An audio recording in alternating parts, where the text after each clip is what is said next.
Colossenses 2. Gostaria, pois, que saibais quão grande luta venho mantendo por vós, pelos laodicenses e por quantos não me viram face a face, para que os seus corações sejam confortados, vinculados juntamente em amor, e tenham toda a riqueza da forte convicção do entendimento, para compreenderem plenamente o mistério de Deus, Cristo, em quem todos os tesouros da sabedoria e do conhecimento estão ocultos. O mistério de Deus, Cristo. Primeira Epístola de Paulo aos Coríntios. 1 Coríntios, capítulo 2.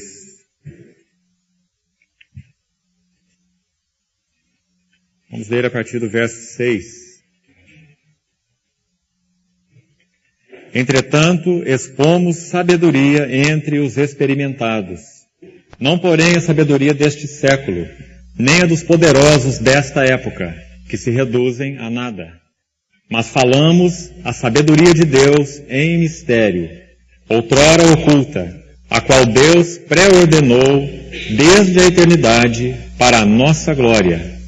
Sabedoria essa que nenhum dos poderosos deste século conheceu, porque se a tivessem conhecido, jamais teriam crucificado o Senhor da glória.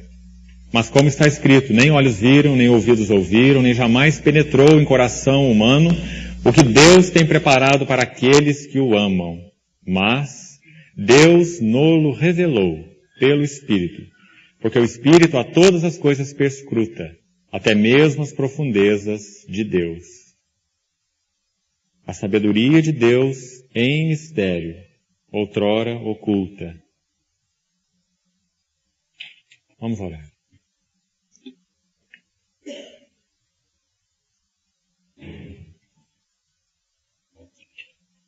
Querido Pai, nós nos colocamos em absoluta confiança diante do Senhor,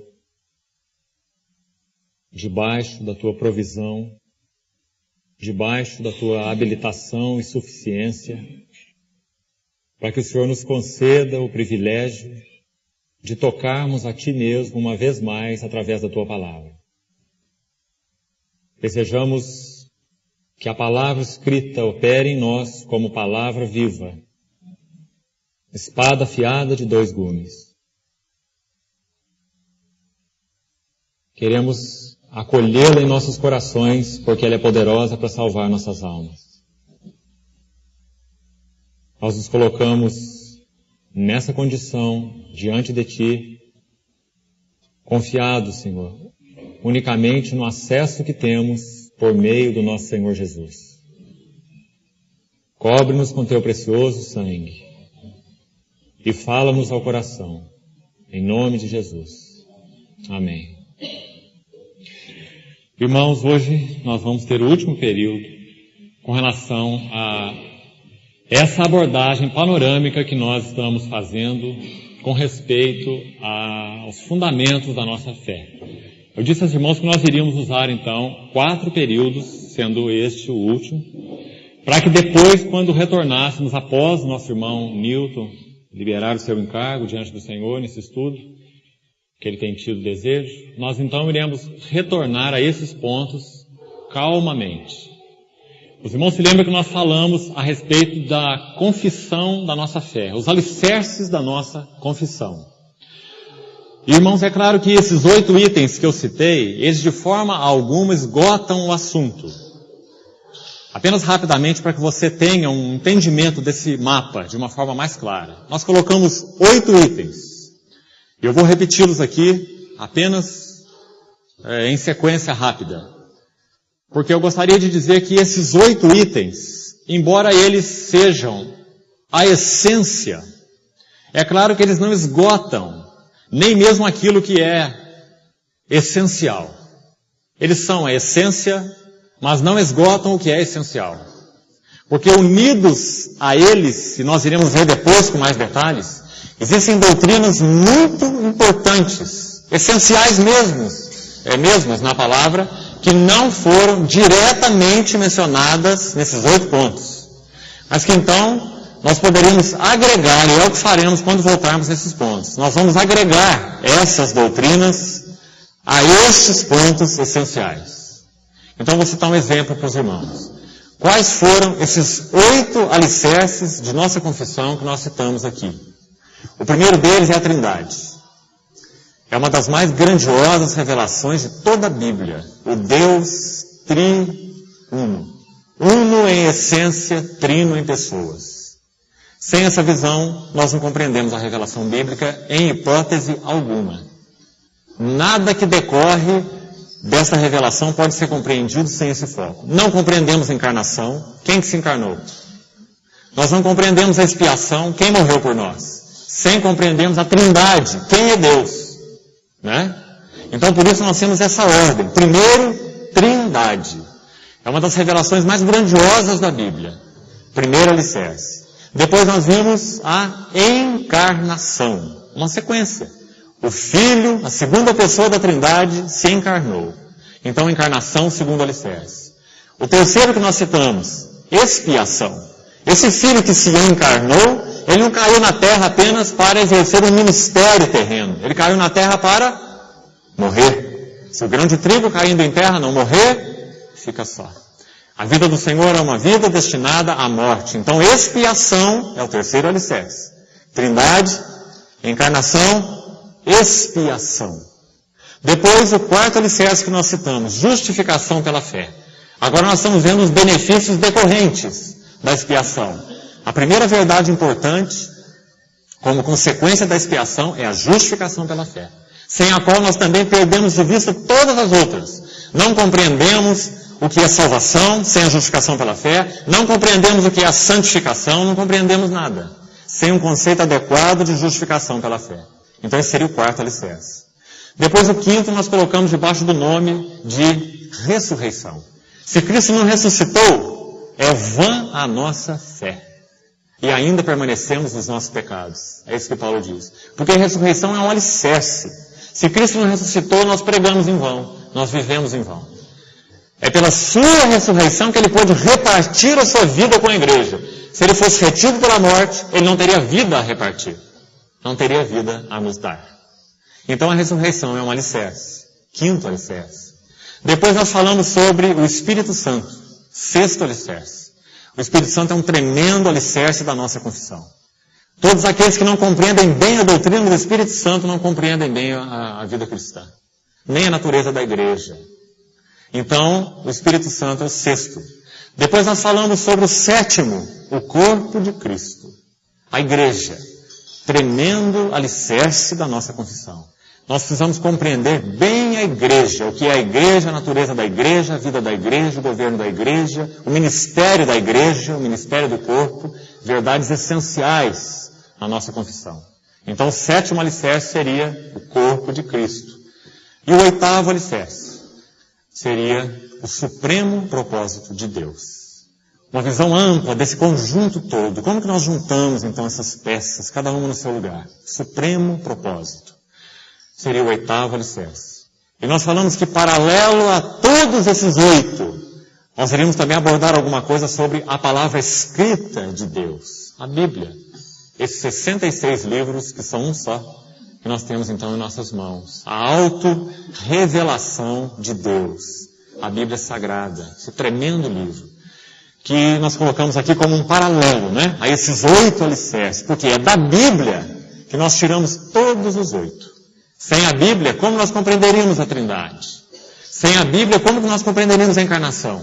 Sem a Bíblia, como que nós compreenderíamos a expiação? A justificação pela fé.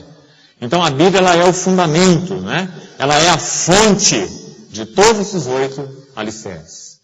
Agora, eu disse para os irmãos então que, embora essenciais, esses alicerces não esgotam a essência. E o que eu quis dizer com isso, para citar um exemplo, é que se você tomar, por exemplo, o terceiro alicerce, expiação, você vai ver que tem pelo menos duas grandes verdades essenciais que estão debaixo desse teto. Debaixo desse teto chamado expiação. Nós temos pelo menos 2 grandes e essenciais verdades bíblicas. E que eu não citei aqui no meio dessas 8. Porque elas se encaixariam debaixo do teto desta terceira, chamada expiação. Vou citar 2 exemplos. A grande doutrina bíblica da queda. Irmão, a queda é uma doutrina essencial. Se nós somos cristãos bíblicos, nós cremos na queda. A queda é uma doutrina fundamental. Mas nós colocamos debaixo do teto do terceiro alicerce, expiação. Porque Cristo realizou expiação exatamente porque o homem caiu. Se o homem não tivesse caído, não precisaria expiação. Então, debaixo do alicerce expiação, nós teríamos esse outro grande alicerce. A doutrina da queda do homem. Mais um debaixo do mesmo teto da expiação. Uma outra grande doutrina bíblica. A doutrina do pecado original. Os cristãos bíblicos, evangélicos, creem no pecado original. Não creem nessa maneira psicológica de se ver o homem. Que o homem nasce bom, ou pelo menos com um potencial bom. Ele precisa apenas ser criado num ambiente bom para que ele dê bom fruto.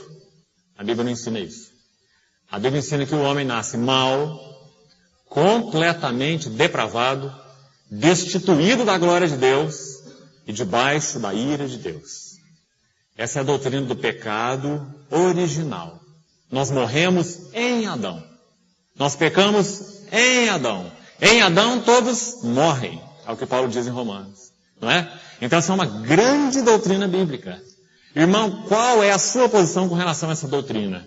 Você tem uma fé psicológica ou uma fé espiritual?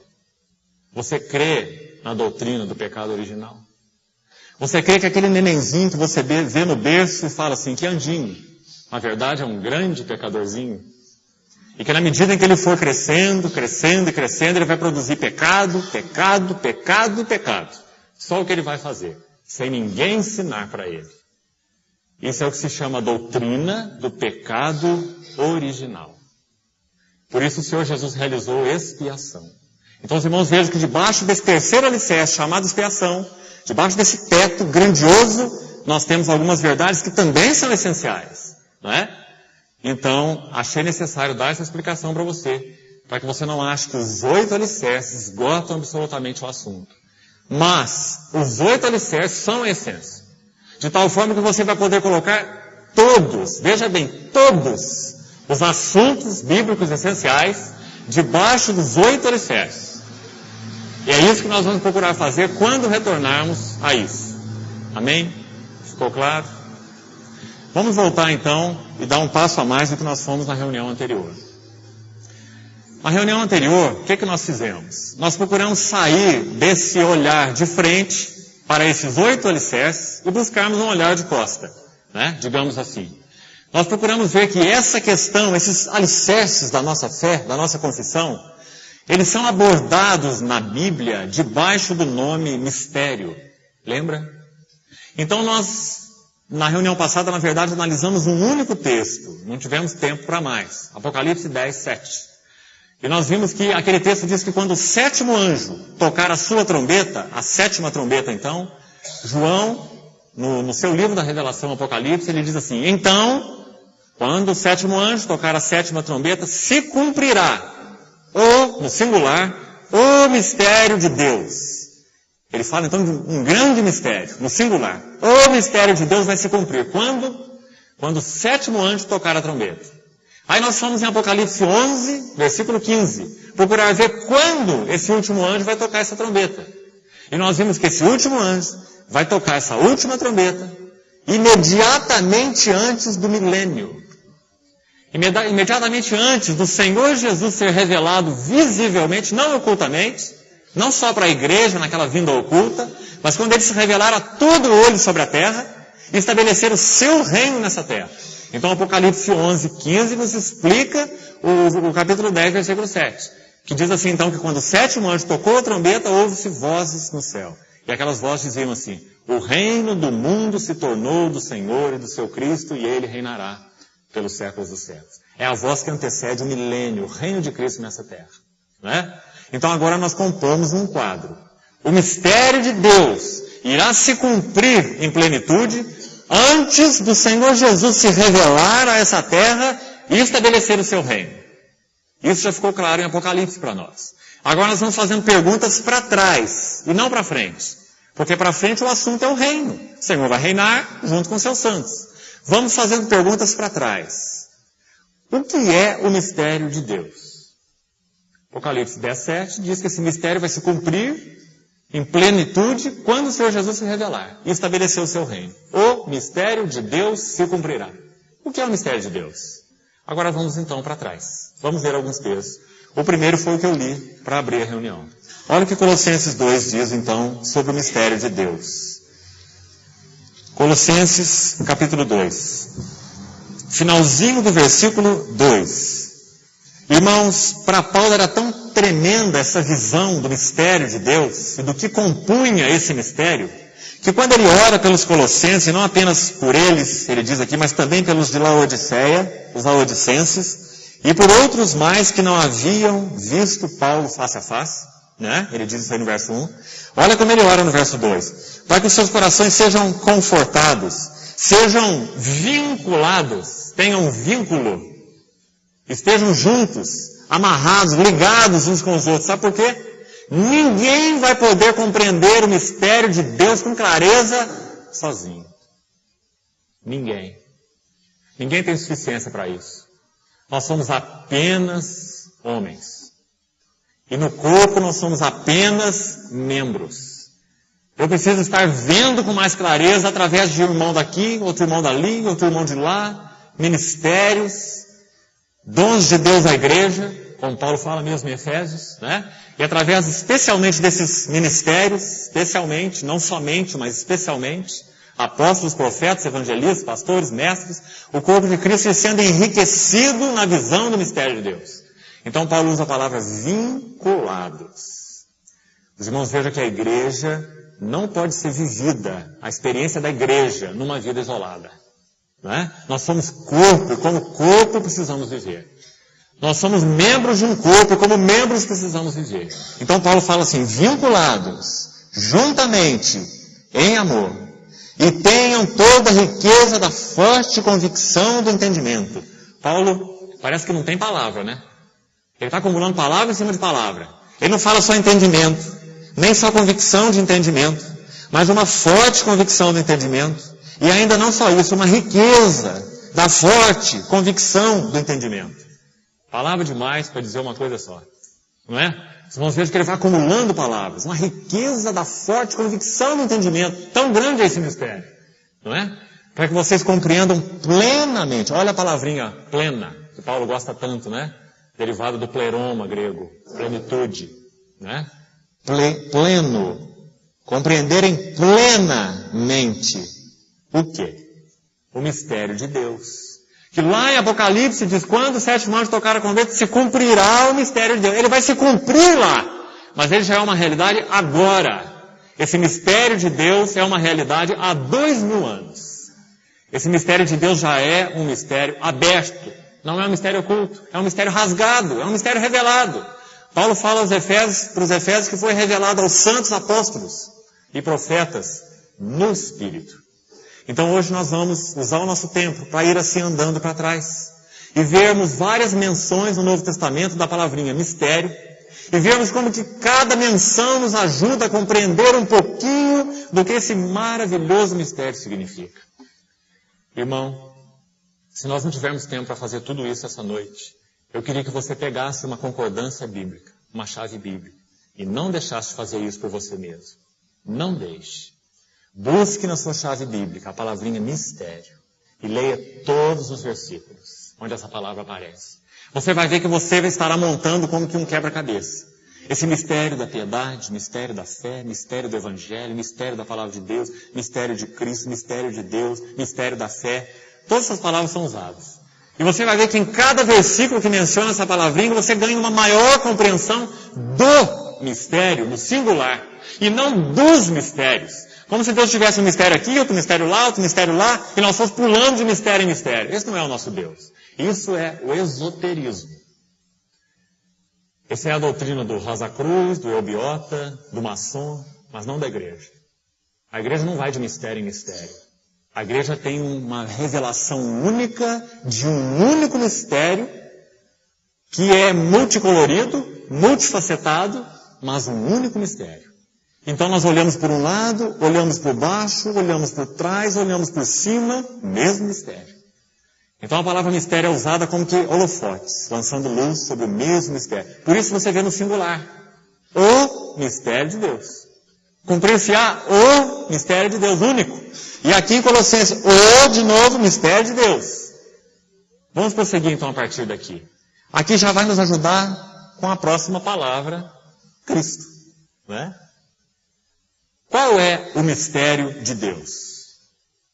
Os irmãos já estão vendo que tem muitas facetas desse único mistério. Mas se nós formos usar, né, precisarmos usar uma palavra para resumir esse mistério, qual seria a palavra? Seria essa próxima deste versículo. Cristo. Agora, no próximo texto que nós iremos ler daqui a pouco, você vai ver que debaixo dessa palavra, Cristo, você tem mais do que Jesus Cristo. Você vai ver, pela Bíblia, que debaixo da palavra Cristo, você tem um homem corporativo, que é Cristo Jesus, a cabeça, e a igreja, o seu corpo. Muito importante, irmão. Você consegue entender, irmão?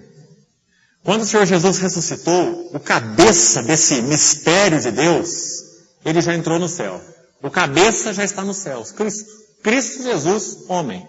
Homem Deus que se fez homem, que viveu uma vida humana, que foi tentado em todas as coisas, provado, experimentado, achado digno. Esse é o meu filho, o meu eleito, a ele ouvi a voz do monte da transfiguração, endossando não só a pessoa, mas a vida daquele homem, o ministério dele. A ele ouvi, ele é o meu mensageiro, a ele ouvi. Esse homem entrou na morte, venceu a morte, destruiu a morte, roubou, tirou as chaves da morte da mão do diabo. Ele diz, eu tenho nas mãos as chaves da morte e do inferno como homem. Ressuscitou então, ascendeu, foi entronizado, recebeu um nome que está acima de todo nome, para que debaixo desse nome se dobre todo o joelho. Esse é o cabeça desse novo homem, que a Bíblia chama de novo homem. Cristo Jesus é o cabeça. Hebreus diz que ele é a âncora da nossa alma. É porque ele já penetrou o véu, que no livro de Hebreus significa a presença imediata de Deus. Nós não estamos na presença imediata de Deus. Você está? Você está na presença imediata de Deus? Você está vendo o Senhor face a face? Não, a igreja não está. Mas o Senhor Jesus, homem, ressurreto, ele está na plenitude de Deus. Ele é Deus. E a humanidade nele foi glorificada. Ele é Deus, homem glorificado. Então o livro de Hebreus diz assim que ele, o nosso Jesus, nosso Senhor Jesus, ele é âncora da alma, que penetra além do véu. O livro de Hebreus diz isso no final do capítulo 6, onde Jesus entrou por nós como um pré-cursor. Alguém que faz o curso que tem que ser feito antes de todo mundo. Ele é o pré-cursor, aquele que vai na frente. E os outros? Os outros vêm atrás. Para o mesmo lugar. Por isso que o livro de Hebreus diz que ele está conduzindo muitos filhos à glória. Porque ele foi aperfeiçoado como autor da nossa salvação. Tão claro e maravilhoso aquele livro de Hebreus, não é? Fonte da nossa salvação. Salvação eterna para todos que lhe obedecem. Âncora da nossa alma, que penetrou o véu. Então, irmão, debaixo da palavrinha Cristo, apenas essa palavra, Cristo, você tem mais do que o homem Jesus. Claro que depende do contexto que você lê. Se você lê aqui, em Colossenses 2:2, está falando de Cristo sozinho, né? Porque no versículo 3 fala em quem. Então é uma pessoa, né? Em quem estão ocultos todos os tesouros da sabedoria e do conhecimento. Quem é esse quem? Cristo Jesus, o Filho de Deus. Não é eu, não é você. É Cristo Jesus, o Filho de Deus. Tá certo? Mas então, deixa eu ler um outro texto com você. Para você não achar que eu estou com delírio mental. Abra, por favor, em 1 Coríntios, capítulo 12. 1 Coríntios 12. Vamos ver como que a palavra é usada agora aqui em Coríntios. 1 Coríntios 12, versículo 12. Por favor, preste atenção nesse versículo. 1 Coríntios 12, 12. Olha lá. Porque assim como o corpo é um, e tem muitos membros. Irmão, de quem que Paulo está falando aqui? Corpo de quem? Corpo de Cristo. Corpo de Cristo é quem? É a igreja. Se você ler os versículos anteriores, não tem jeito de ser mais claro, né? Está falando dos dons que ele concede, a diversidade de dons, diversidade de serviço, a manifestação do Espírito é dada a cada um, lá no verso 7, olha, cada um, a um, palavra de sabedoria, a outro, palavra do conhecimento, a outro, fé, a outro, dom de curar, a outro, é a igreja, corpo de Cristo, muitos membros. Agora, olha no verso 12, então, porque assim como o corpo é um, e tem muitos membros, e todos os membros, eu, você, o outro, fulano, ciclano, todos que creem em Cristo, muitos membros, sendo muitos, constituem, formam um só corpo. Agora presta atenção nessa próxima frase. Assim também com respeito a Cristo. Está vendo? E agora? Aqui é Cristo, Jesus, homem, que Paulo está falando? Claro que não. Agora ele está falando do Cristo corporativo, do qual Jesus Cristo é a cabeça glorificada no céu. E a igreja é o corpo na terra. Por que Apocalipse diz que quando aquele sétimo anjo tocar a trombeta, o mistério de Deus vai se cumprir? Agora você vai entender. Porque esse corpo que é a igreja, dessa cabeça que é Cristo, entrará na plenitude da glória que esse Cristo cabeça tem. Paulo em Romanos 8 diz assim, a ardente expectativa da criação aguarda o quê? A revelação dos filhos de Deus. Paulo fala aos coríntios que a nossa leve e momentânea tribulação produz para nós um eterno peso de glória acima de toda comparação. E nós não atentamos nas coisas que se veem, mas nas que se não veem. E não desanimamos exatamente por isso.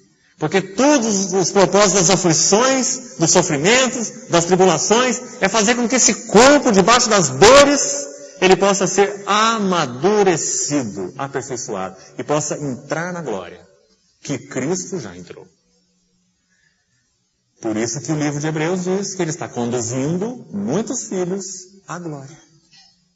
Então, quando você lê a palavra Cristo, você precisa olhar o contexto. Se está se referindo a Cristo Jesus, ou está se referindo ao Cristo corporativo, que se compõe dele, o nosso Senhor, a cabeça, e a igreja, o seu corpo. Um homem. Você não pode arrancar a cabeça e ela viver, né? Separada do corpo e o corpo viver. Um homem, um novo homem. Cristo, a cabeça glorificada no céu. Provado e aprovado. Né? Nome que está acima de todo nome. E a igreja, os muitos membros. O grão de trigo no céu. Os grãos de trigo na terra. Contemplando como por espelho a glória do Senhor, somos transformados de glória em glória na mesma imagem, como pelo Espírito do Senhor. Vocês vão ver como é que agora todos esses versículos se encaixam. Irmão, se você puder compreender, não porque eu estou falando, porque eu não posso te explicar, mas se você puder compreender por revelação do Espírito, o que eu estou dizendo aqui, você vai entender todo o Novo Testamento. Porque você terá uma visão desse novo homem da nova criação. Cristo e a igreja. O cabeça glorificado no céu. O corpo na terra.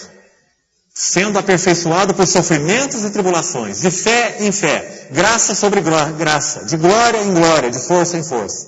Os termos que a Bíblia usa. Vão indo de força em força. Recebemos a sua plenitude, graça sobre graça. De fé em fé. De glória em glória. Não é? Nós então estamos adquirindo a medida da estatura, da plenitude de Cristo. Não é isso que Paulo fala em Efésios? Lembra? Quer ler esse texto? Efésios, capítulo 4. Efésios, capítulo 4, versículo 7. E a graça foi concedida a cada um, ou cada um fala do corpo. Né? Aquele Cristo lá de Coríntios, Cristo corporativo, cada um de nós segundo a proporção do dom de Cristo.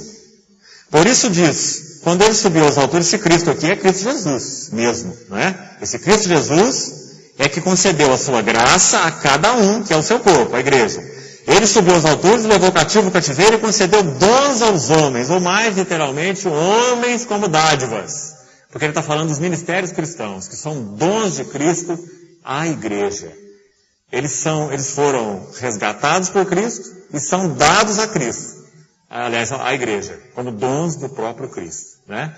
Se você for ver a referência aqui, você vai ver que Paulo cita o Salmo 68, onde fala exatamente assim: recebeste homens por dádivas, até mesmo rebeldes. Então, quando o Senhor levou cativo ao cativeiro, ele recebeu homens por dádivas, mesmo rebeldes. Então, esses homens foram regenerados, santificados, habitados pelo Espírito. O Senhor concedeu uma dádiva através deles, né, da sua graça, para que eles pudessem ser cooperadores na edificação da igreja. Especificamente esses 5 ministérios que são citados aí, né, são chamados ministérios fundamentais: apóstolos, profetas, evangelistas, pastores e mestres. Versículo 11. Agora olha o verso 12. Com vistas ao aperfeiçoamento dos santos. Para que servem esses 5 ministérios? Para disputar um com o outro quem é melhor? Isso aqui é posição na igreja? Isso é hierarquia? Isso aqui é uma classe de clérigos e o resto são os leigos? É isso que a Bíblia ensina? Não.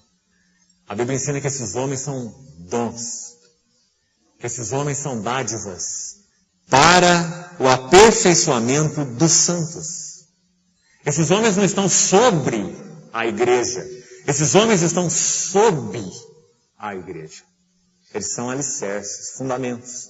Efésios 2, Paulo fala assim: edificados sobre o fundamento dos apóstolos e profetas, sendo ele mesmo, Cristo Jesus, a pedra angular. Cristo é a pedra angular, apóstolos, profetas e os outros irmãos. Assim que é a casa de Deus. Cristo é a pedra angular, sobre ele apóstolos, profetas, os outros ministérios e toda a igreja. Então eles não estão sobre, eles estão sob, né? Não é hierarquia, é serviço. Com vistas ao aperfeiçoamento dos santos, para o desempenho do seu serviço, serviço dos santos. Os santos desempenhando cada um o seu serviço. Porque não há santo inútil. Porque não há santo sem dom. Os santos desempenham o seu serviço, né? Para a edificação do corpo de Cristo. Maravilha, irmão, né? Então agora você vê com clareza esse mistério de Deus.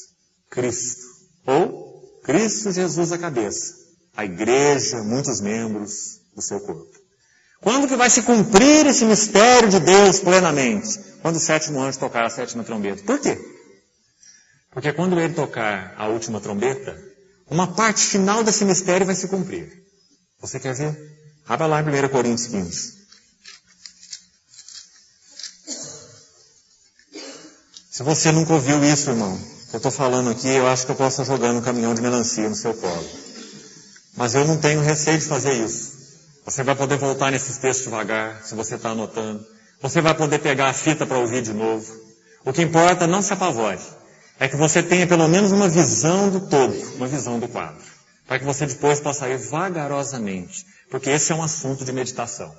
Não é um assunto de instrução apenas, né? Acadêmico. Mas é um assunto que você tem que andar pé ante pé. O princípio de Deus para Josué conquistar a terra de Canaã era esse. Todo lugar onde pisar a planta do vosso pé será vosso. Pé sobre pé. Onde você pisa, você conquista. Assim é Cristo. Então você tem que ir pisando devagar sobre esse processo todo, para que você vá conquistando, né? Essa visão, esse quadro, essa compreensão. Olha lá então 1 Coríntios 15. Olha o versículo 50. Isso afirma, irmãos, que carne e sangue, ou seja, coisas naturais, do que você e eu somos por natureza, não podem herdar o reino de Deus. O que vai acontecer quando esse 7º anjo tocar a trombeta? Apocalipse já falou para nós. O mistério de Deus vai se cumprir. Que mistério? O reino do mundo se tornou do Senhor e do seu Cristo. Então o assunto aqui é o mesmo, olha. É o reino. O mesmo reino.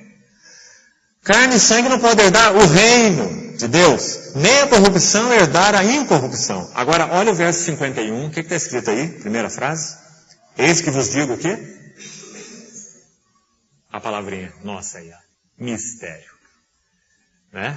Então você está vendo, como eu falei, mais um holofotezinho, através dessa palavra mistério, para nos ajudar na compreensão do grande mistério. Qual é o grande mistério? Cristo. Ou melhor ainda, mais acertadamente, Cristo e a igreja. Onde está escrito isso? Efésios 5. Deixará o homem pai e mãe, se unirá à sua mulher, serão os dois uma só carne. Grande é esse mistério. Mas, eu me refiro a Cristo e a igreja, né? Então qual é o mistério de Deus? Cristo e a igreja. Porque o mistério de Deus é Cristo, como Paulo fala em Colossenses, e o mistério de Cristo é a igreja, como ele fala em Efésios. Efésios 3. Quando lerdes, podeis compreender o meu discernimento no mistério de Cristo. E aí ele vai falar sobre a igreja. Então o mistério de Deus é Cristo. O mistério de Cristo é a igreja, né? Então qual é o mistério de Deus? Cristo e a igreja. Tá certo? Grande é esse mistério, mas me refiro a Cristo e a igreja. Agora você vai ver essa palavrinha mistério ajudando a lançar mais luz sobre esse grande mistério, Cristo e a igreja. Vamos com calma. Eis que vos digo um mistério. Será que é um mistério diferente de Cristo, fora de Cristo, que não tem a ver com Cristo, que não tem a ver com a igreja? Nunca, irmão. Né? Porque não é esoterismo. Você não decide passar de Cristo para um outro mistério. Qual é o mistério maior do que Cristo? Você não decide passar da igreja para um outro mistério. Qual que é o mistério maior do que a igreja? Cristo e a igreja são um homem, um novo homem. O novo homem da nova criação. Cristo é a cabeça, a igreja é o corpo, uma unidade. Nada é maior do que isso. Então quando Paulo diz assim, eu vos digo um mistério, ele está falando, olha, esquece Cristo agora, esquece a igreja. Deixa eu contar aqui um outro mistério, que só alguns especiais vão compreender. Só alguns iluminados, só alguns privilegiados. Isso é esoterismo. Isso não é igreja. Então quando Paulo fala assim, eu vou dizer mais um mistério para vocês, ele está falando assim, olha, eu vou lançar mais luz sobre o mesmo assunto. Qual assunto? Cristo e a igreja. Qual luz que ele vai lançar? O mistério da ressurreição do nosso corpo físico. Então vamos ler. Eu vos digo um mistério. Nem todos dormiremos ou morreremos, mas transformados seremos todos. Num momento instantâneo, irmão. Assim, instantâneo. Num abrir e fechar de olhos. Agora, qual a expressão que está aí, irmão? Ao ressoar do quê? O que está escrito lá em Apocalipse? Que nós acabamos de ler. Quando o sétimo anjo, tem um oitavo anjo lá em Apocalipse? Não, o sétimo é o último. Quando o sétimo anjo tocar o quê? A sétima trombeta. É o último. É a última trombeta. Cumprir-se-á o mistério de Deus. Está vendo? Por que cumprir-se-á o mistério? Porque agora vai ser visto, lá naquela hora, vai ser visto plenamente esse mistério. A igreja, os santos que estiverem vivos, eles serão num instante, no abrir e piscar de olhos, transfigurados. Você já pensou nisso, irmão? Filipenses diz assim que o nosso corpo de humilhação será igual ao corpo da sua glória, do nosso Senhor Jesus. E ele vai fazer isso na igreja por causa do poder que ele tem de subordinar a si todas as coisas. É o que Paulo diz lá em Filipenses. Não é lindo? Então quando ele fala sobre esse mistério, ele não está mostrando uma novidade a mais. Ele está lançando luz no mistério de Deus. Cristo e a igreja. Só que ele agora tira uma faceta desse mistério que se chama ressurreição do corpo. E esse é o assunto aqui de 1 Coríntios 15. Então, todos os lugares que você lê a palavrinha mistério, você vai ter sempre holofotes lançando luz no mesmo assunto. O assunto é Cristo e a igreja e nenhum outro mais. Porque esse é o assunto de Deus. O único assunto. Não é maravilhoso, irmão? Então você não tem um novelo com muitas pontas, um emaranhado, que você tem que buscar um fio daqui para ver de onde chega, o outro dali. Você tem um único assunto que ocupa o cerne do coração de Deus, que é o seu filho e a noiva do seu filho. Abraão. O que ocupa o coração de Abraão é Isaac.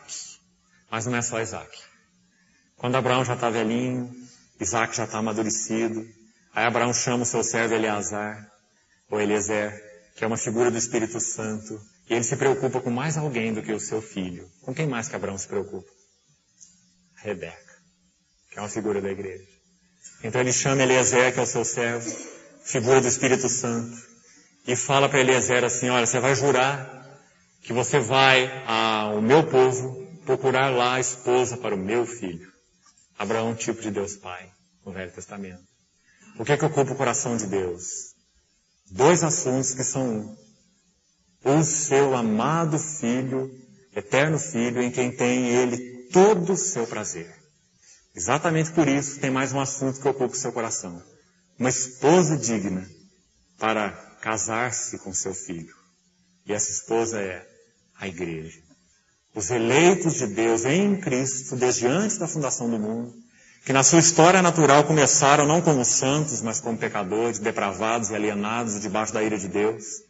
Esse filho, então, entregou-se pela sua própria esposa até a morte, para que a santificasse, para que a purificasse, para apresentá-la a si mesmo uma igreja gloriosa, sem mancha, nem mácula, nem ruga, mas santa e sem defeito. Essa é a história de Abraão, Isaac e Rebeca. Então esse é o assunto do coração de Deus. Irmão, que proveito você pode tirar da história de Abraão se você não vê Cristo da igreja? Hein? Você só vai ver o patriarca de Israel, o velho Abraão, que amava o Isaac, que mandou o servo para a terra, que trouxe a Rebeca, uma moça muito linda, e os dois se casaram. Só isso que o Senhor tem para nos falar? Ou será que Ele está nos falando do mistério de Cristo e da igreja? Lá no Velho Testamento. Né? Então esse é o assunto de Deus. Então você vê que essa palavrinha mistério usada aqui está lançando mais luz sobre esse aspecto. Né? Sobre um dos aspectos desse mistério. 52, versículo. No momento, no abrir e fechar de olhos, ao ressoar da última trombeta. A trombeta soará, duas coisas vão acontecer. Os mortos ressuscitarão incorruptíveis. E esses mortos aqui não são todos mortos, não. São os mortos em Cristo. Porque os outros mortos fora de Cristo, eles não ressuscitam, até que se cumpra todo o milênio. Depois eles vão ressuscitar para o juízo do grande trono branco. O juízo final de Apocalipse 20. Essa primeira ressurreição é apenas dos santos, dos escolhidos, dos que morrem em Cristo. Então eles ressuscitarão incorruptíveis, os mortos, os santos que morreram no Senhor. E nós, que estivermos vivos, seremos transformados. Parte do mistério. Por isso que lá em Apocalipse diz, então se cumprirá o mistério de Deus, quando aquele anjo tocar a trombeta. Porque agora toda a criação vai olhar, como que numa vitrine, né? E ver aquela beleza da obra de sabedoria de Deus. Que poderosos nenhum deste século conheceu, como ele fala em Coríntios. Nós vemos também no início. Porque se tivessem conhecido, não teriam crucificado o Senhor da glória. Né? Nem olhos viram, nem ouvidos ouviram, nem jamais penetrou em coração humano. Mas naquele dia isso tudo vai ser revelado. O diabo, os demônios, os incrédulos, os anjos, todos estarão com os olhos fixos na igreja. Porque Cristo estará sendo plenamente glorificado na igreja. Eu lembro que na reunião anterior nós vemos esse texto de Tessalonicenses, você se lembra? Tessalonicenses fala que Cristo vem para ser glorificado nos seus santos. Ele vem para ser admirado em todos os que creram. Cristo vai ser admirado aqui, lá e ali, mais ali. Não, é na igreja. Porque pela igreja, a multiforme sabedoria de Deus se tornará conhecida. De principados e potestades nos lugares celestiais. Agora você viu o quadro? Agora nós vamos gastar os 15 minutos que temos e passar por mais algumas palavrinhas mistério. Para quem sabe ajudar você a ter mais luz sobre o mesmo assunto. Não vamos mudar de assunto, mesmo assunto. Cristo e a igreja. O mistério de Deus, Cristo e a igreja. Só que com mais holofotes, mais luz. Então aqui em Coríntios tem um holofote da ressurreição. Para que nós participemos dessa glória, Cristo não vai nos deixar com esse corpo baixo, com esse corpo tão vil, com esse corpo corruptível. Né? Esse corpo que por mais que se cuide dele, ele está inevitavelmente debaixo da corrupção, se degenerando dia após dia. Não é? E se o Senhor não voltar ainda no nosso tempo, na nossa geração, ele volta para o pó. Né? Mas como o Senhor nos comprou para ele integralmente, espírito, alma e corpo, então quando ele voltar, se o nosso corpo estiver no pó, ele vai chamar o nosso corpo do pó. Para uma restauração gloriosa. Né? E nós então habitaremos com o corpo diante dele, em espírito, alma e corpo. O Deus da paz vos santifique em tudo, vosso espírito, alma e corpo sejam conservados íntegros e irrepreensíveis na vinda do nosso Senhor. Que grande salvação. Né? Então 1 Coríntios 15 se refere ao último aspecto da salvação, essa transformação do corpo. Nós cremos nisso? Essa é uma verdade essencial, né, da vida da igreja. Se a nossa esperança em Cristo se limita apenas a essa vida, por mais que você goze de Cristo, viva Cristo, ame a Cristo, sirva a Cristo, conheça a Cristo, mas se a sua esperança em Cristo se limita apenas a essa vida, até chegar a hora da sua morte, Paulo diz, você é o mais infeliz de todos os homens. Porque a nossa esperança em Cristo está infinitamente além dessa vida. Onde não haverá nem pranto, nem luto, nem dor, porque as primeiras coisas passaram. Deus estenderá o seu tabernáculo sobre os homens, e Deus mesmo habitará com eles, e lhes enxugará dos olhos toda lágrima. E os seus servos nos servirão, contemplarão a sua face, e nas suas frontes estará escrito o nome dele. Essa é a nossa esperança, irmão. Não é vivermos 20, 30, 40, 50 anos com Cristo, não. É muito mais do que isso. É habitarmos eternamente com o Senhor, vendo face a face, o servindo e o amando, né? Então Paulo diz assim, eu vos digo um mistério. Então ele lança a luz aqui com a ressurreição do corpo. Tá certo? Vamos ver mais então algumas. A palavra que eu li lá em 1 Coríntios 2. Vamos voltar nela um pouquinho, bem rápido. 1 Coríntios 2, versículo 7. O irmão vai ver que, obviamente, não muda o assunto. O assunto é o mesmo, só que por um ângulo diferente. 1 Coríntios 2,7 fala assim, mas falamos a sabedoria de Deus em mistério. Mais um mistério aqui. Que mistério que é esse aqui? Lá em Coríntios é o mistério da ressurreição do corpo. Aqui, em Coríntios 2, é o mistério da sabedoria de Deus. Agora, irmão, se você ler o capítulo 1 aí de Coríntios, no verso 30, você vai ver que a sabedoria de Deus não é um atributo de Deus. Que a sabedoria de Deus é a própria pessoa dele. É o que ele é. Ele é sábio. Sua sabedoria é uma pessoa. É o seu verbo, o seu logos, né? Então, 1 Coríntios 1,30 diz assim, vós sois dele, de Deus, em Cristo Jesus, o qual, Cristo Jesus, se tornou para nós, da parte de Deus. Agora fala 4 coisas que Cristo Jesus é. A primeira delas, sabedoria, né? Por isso que quando os irmãos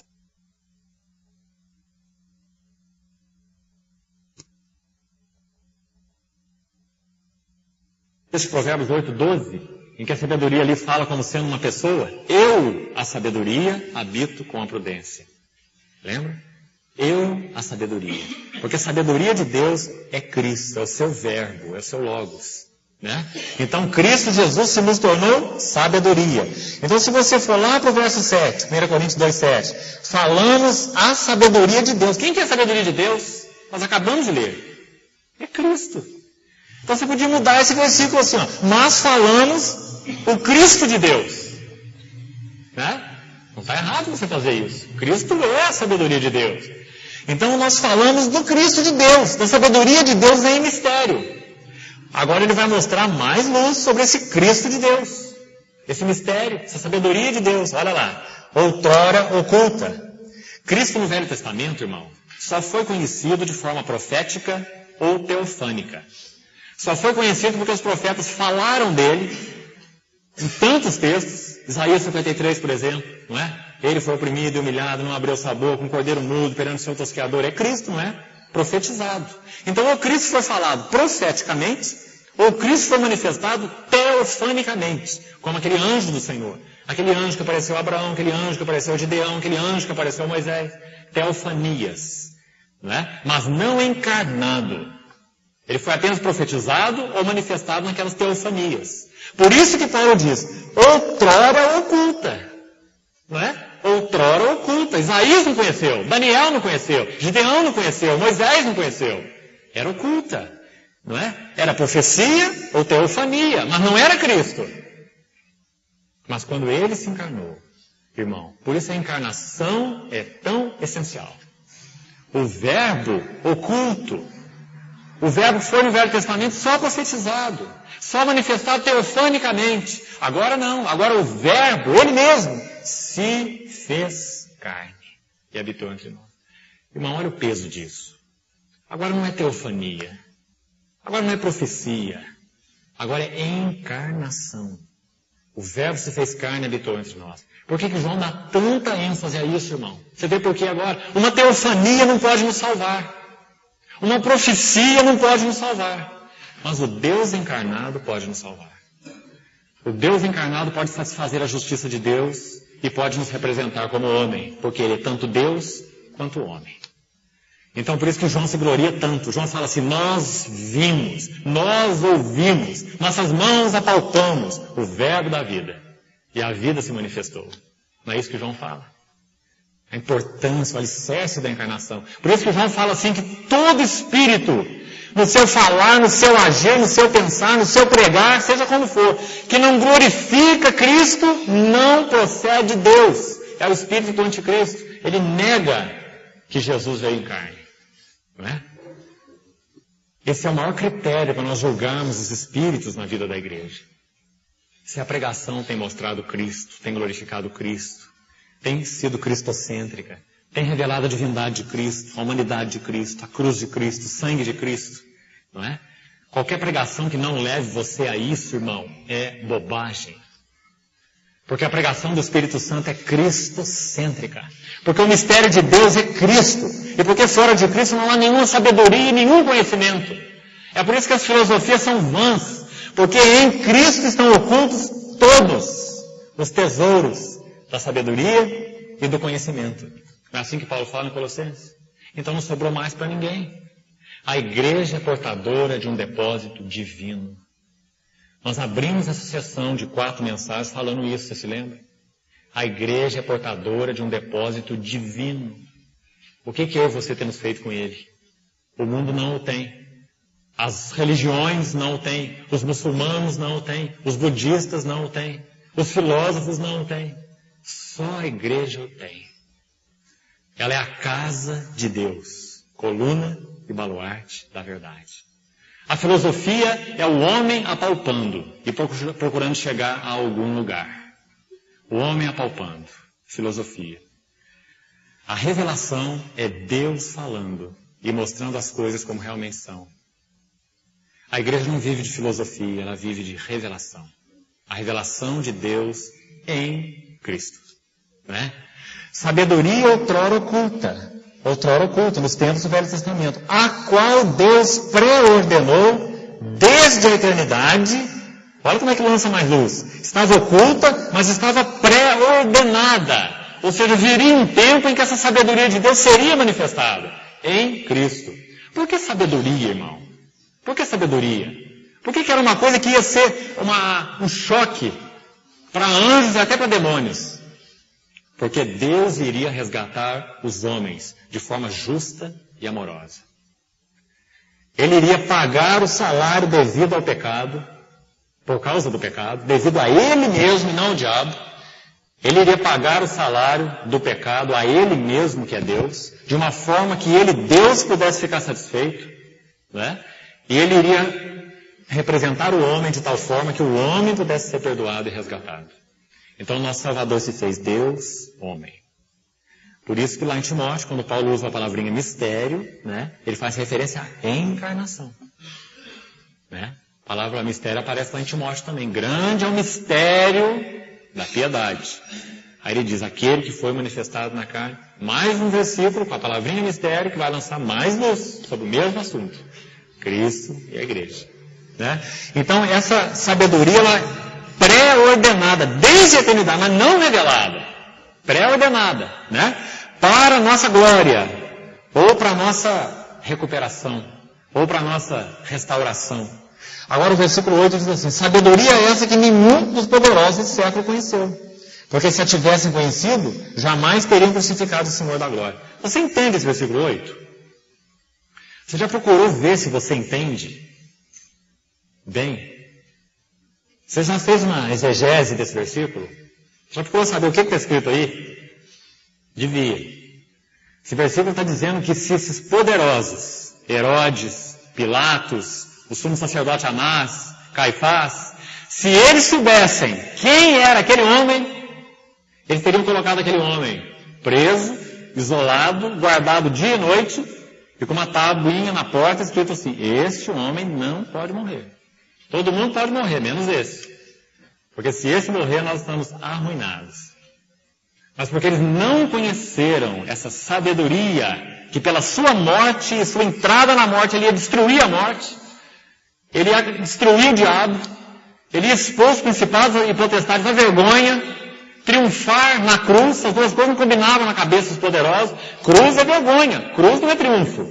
Mas Jesus triunfou na cruz, porque ele é Deus homem, não é? Então eles não conheceram o Senhor da glória, então eles o mataram. Se eles o tivessem conhecido, eles não iam matar, eles iam isolá-lo, né? Para que ele então não triunfasse. Isso é o que esse versículo está dizendo.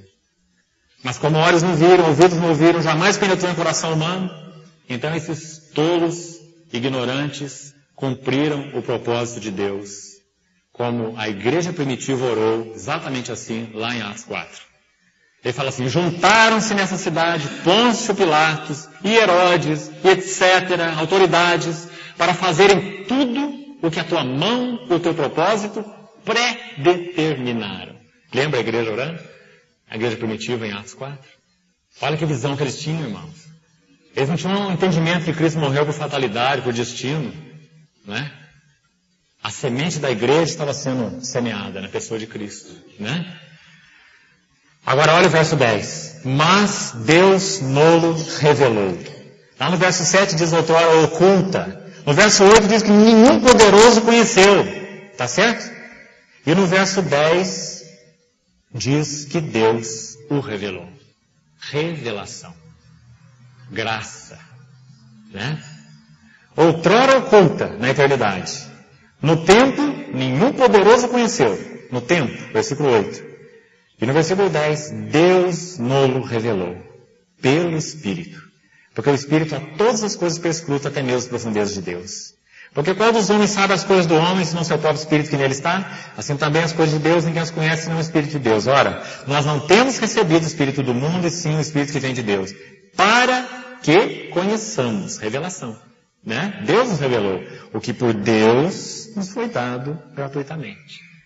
Muito lindo e muito claro o texto. Né? Está falando sobre tudo isso que eu estou tentando ajudar os irmãos aqui desde o início. Né? Cristo, a sabedoria de Deus. O Cristo eterno, o Cristo encarnado, a igreja que foi trazida à existência pela morte e ressurreição de Cristo. O mistério que é Cristo e a igreja. Paulo está lançando mais luz através desse texto, chamando de mistério da sabedoria de Deus. Tá certo? Deixa eu citar só para os irmãos os últimos, já que o nosso tempo acabou. Volte um pouquinho em Romanos 16. Romanos 16, versículo 25. Depois você medite por você mesmo nesses textos. Romanos 16, 25. Aquele que é poderoso para vos confirmar segundo o meu evangelho e a pregação de Jesus Cristo, conforme a revelação do mistério. O que o mistério revela? Cristo. O mistério é a pregação de Jesus, o mistério é revelado pela pregação de Jesus Cristo, pelo Evangelho, né? Conforme a revelação do mistério, guardado em silêncio nos tempos eternos. Mistério guardado em silêncio.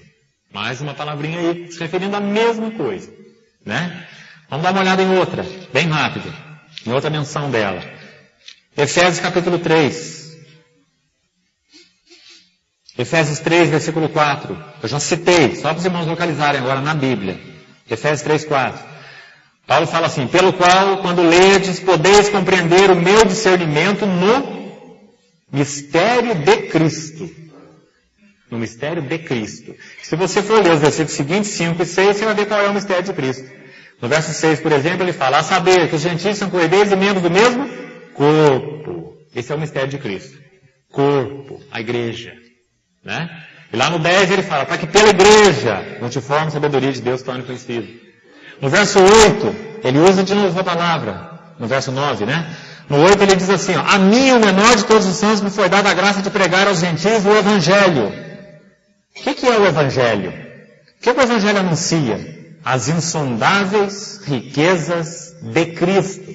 Porque Cristo é o mistério de Deus. Então o Evangelho anuncia as insondáveis riquezas de Cristo. O que mais que a pregação do Evangelho faz? Ela anuncia as insondáveis riquezas e ela manifesta a dispensação ou economia no original. Os ministros são dispenseiros, né? desse mistério. Está aí a palavrinha no verso 9. Dispensação do mistério, desde os séculos oculto em Deus que criou todas as coisas. Toda vez que você olhar esse texto, então, você se lembra da chave desse mistério. Lembre-se de Abraão, lembre-se de Isaac, lembre-se de Rebeca, lembre-se de Eliezer. Deus enviou o seu Espírito Santo depois da ressurreição e entronização de Cristo como cabeça da igreja, para que o Espírito Santo pudesse preparar, assim como o servo Eliezer de Abraão, preparar uma Rebeca, uma igreja gloriosa, para as bodas com o seu filho. Essas bodas vão acontecer quando o último anjo tocar a última trombeta. Então, o mistério da ressurreição do corpo acontecerá conosco, com os santos que dormem no Senhor. E nós, então, poderemos habitar para sempre com o Senhor. Todas as outras menções que você lê da palavra mistério vão lançar luz sobre o mesmo assunto. É tão interessante que você precisa realmente gastar tempo com isso. Procurar as menções, ler, meditar nelas, para você ver a beleza delas. Leia em Timóteo sobre o mistério da piedade. Leia ainda Timóteo sobre o mistério da fé. No final de Efésios sobre o mistério do Evangelho. Para você ver como cada menção vai lançando mais luz nesse lindo quadro. Irmão, essa é uma visão governante. Se nós não temos essa visão governante, nós não sabemos o que fazer com as outras coisas. Nós vamos ver mal, por exemplo, o ministério. Se o ministério na vida da igreja não opera com relação ao aperfeiçoamento dos santos como igreja gloriosa para Cristo, então ele é entretenimento. Então ele vai pregar o que os ouvidos gostam de ouvir. Não é? Por isso que você vê tanta erudição tola no meio de pregadores evangélicos. Não é? Tem pessoas que se convertem a Cristo. Quanto nós vimos isso no passado? E porque elas são, por exemplo, advogados, elas têm curso de direito, então elas se convertem, caminham 6 meses na vida da igreja e já são eleitas pregadores. Porque ele tem eloquência, ele sabe falar. O advogado vai pregar o evangelho. Né? Porque ele tem boa oratória, boa eloquência. Os irmãos veem o engano disso tudo? Quando nós não temos uma visão do propósito de Deus, Cristo e a igreja, o ministério só serve para entreter. Nós vamos pregar para tentar fazer os outros se sentirem melhor, não para que eles tenham o verdadeiro arrependimento. Nós vamos ficar usando o tempo aqui para nos agradar uns aos outros, e não para ver o que Deus tem para nós em Cristo. Então, irmão, que necessidade nós temos dessa visão governante, porque ela é governante, ela governa tudo. Você reúne para quê? Você exerce serviço na igreja, exorta um irmão, cuida, pastoreia, para quê? Para ele se sentir bem? Ou porque você vê que Deus tem um propósito a executar na vida dele? Quando ele está sofrendo, o que você vai fazer? Você vai procurar apaziguar o sofrimento dele? Quando ele vem para você falando mal de um outro irmão, o que você faz? Dá razão para ele? Tudo depende de como você vê Cristo e a igreja. Tudo, irmão. Tudo. Uma simples conversa, um simples relacionamento, não é? Tudo depende de como você vê Cristo e a igreja. Como você vê esse supremo propósito de Deus. Cristo e a igreja. O mistério de Deus, Cristo e a igreja. Grande é esse mistério. Então que o Senhor permita-nos, no devido tempo, a gente poder abordar de novo essas verdades, agora mais detalhadas, não é? Vamos ver o mistério da expiação, nós vamos começar por aí, primeiro, segundo, eu disse para os irmãos que nós já tocamos neles, Trindade e Encarnação. Quando voltarmos, nós vamos começar pelo mistério da expiação. Vamos falar sobre a queda, pecado original, para que nós tenhamos verdades que governem nossas vidas, que rejam nossa maneira, possam reger nossa maneira de falar, não é? Que você possa ser um arauto de Deus. Não fique como tolo, falando, acho também, penso, tudo bem, concordo, não é? Diante de tudo que você ouve, de pessoas que às vezes você tem vergonha e fala por medo, não é? Você não foi chamado para isso. Você é coluna e baluarte da verdade. Não importa diante de quem você está, não é? Senão você vai ser um menino tolo, jogado de um lado para outro, agitado ao redor por todo o vento de doutrina. Mas não é esse o propósito de Deus para nós. Ele quer que nós tenhamos uma estatura madura, da plenitude de Cristo, que nós possamos dar o nosso testemunho, não é? Que nós cremos na Trindade, cremos na encarnação, cremos na morte expiatória de Cristo, na sua ressurreição, cremos no pecado original. Nós não achamos que o homem pode ser reformado por religião, por psicologia, por nada, só por Cristo. Nós cremos na queda, nós cremos no Espírito Santo, nós cremos na igreja, não é? Não cremos na instituição humana, não cremos em denominação, não cremos em instituição, nós cremos na igreja, no corpo de Cristo, não é? Então nós precisamos ser testemunhas dessas verdades, desses alicerces. Amém. Vamos orar. Ó Pai, ajuda-nos, Senhor, para que o nosso coração possa ter uma verdadeira compreensão espiritual dessas coisas, Senhor. Não queremos nos contentar com compreensão intelectual, apenas na mente. Nós queremos ter uma compreensão de coração, Senhor. Que essas verdades elas sejam entranhadas em nós. Elas sejam nossa própria vida, vivendo por elas e morrendo por elas. Senhor, ajuda-nos a sermos verdadeiras colunas e verdadeiros baluartes da verdade.